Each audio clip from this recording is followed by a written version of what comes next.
So, ayan. At namili na naman tayo ng mga gulay. Galing tayo sa Balintawa kanina. So, magre-restock tayo ng mga gulay. So, ito yung mga napamili ko. Meron tayong tanglad, sitaw, bell pepper, sili, carrots, kamatis, ayan pa, sayote. Ayan, marami pa ibang luya, may gabi. Yan, meron din tayong patatas dyan. So, ang daming nagtatanong, paano ka daw po napapanatiling fresh ang ating mga stock na gulay sa ref? Kasi usually talaga, pag ikaw, alam yan, danas mo yan na ako bilang namimili ng mga gulay, madalas talaga nasisira ang mga gulay pagkatagalan na nakastock sa ref. So, may nadiscover ako na para mapanatili ang freshness ng mga gulay sa ref. So, yan. Meron akong i-reveal. So, ito. Ito yung ginagamit ko. 1, 2, 3. Yan. Ito yung aluminum ziplock na nabili ko sa Shopee. So, ito ayan. Pwede mo siya lagyan ng pangalan tsaka ng date. Kailan mo siya nabili. Pero kasi nung nilagyan ko siya, na-erase din. Ito ayan. Nakaano pa siya. Nabili ko yung carrots na to. Siguro almost 1 month na.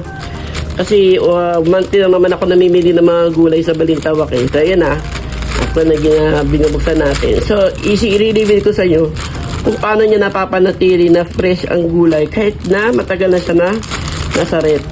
Ito ating papakita. 1, 2, 3. Ayan. Tadan! So nakita niyo yun.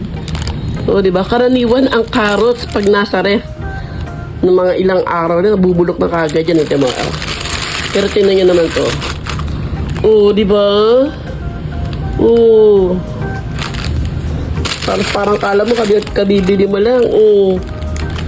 Di ba? Buo pa siya. Karaniwan talaga ang carrots mabilis yan.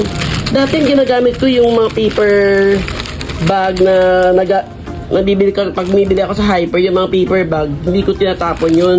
Yung brown bag na paper bag yan. Yan ang pinamabalot ko sa mga gulay. Pero kahit na sabihin na nakabalot ko siya sa brown paper bag, nabubulok pa rin talaga siya sa katagalan. Pero ito tinan mo, diba? Ayan, proven yan 1 month, halos 1 month na sa ref siya. So, naparami kasi yung pagbili ko ng carrots na nakaraan. Kasi nga nababala ko mag-Shanghai. Pwede din to sa caldereta, pwede din sa sopas. So, ayan. Ito yung nabili kong, dahil since meron pa naman tayo mga carrots, 3 piraso lang binili ko. So, susunod, ko to, ilalagyan natin ulit dito. Tapos, ano pa siya ngayon? June 23. So, may palatandaan tayo So, after July 3rd week, pwede nating i-reveal yan kung mariretain pa rin yung freshness ng gulay na yan. So, ito yung sagot sa marami nagtatanong. Lalagyan natin yung link below kung saan ko siya nabili. At meron din siyang, kung may malaki, meron lang din siyang maliit. O yan, para sa mga mas maliliit lang na mga gulay like kamatis, sili, di ba? So, may nabibili siyang ganyan ka mga size. Small, medium, large. So, ayan. Take the yellow basket.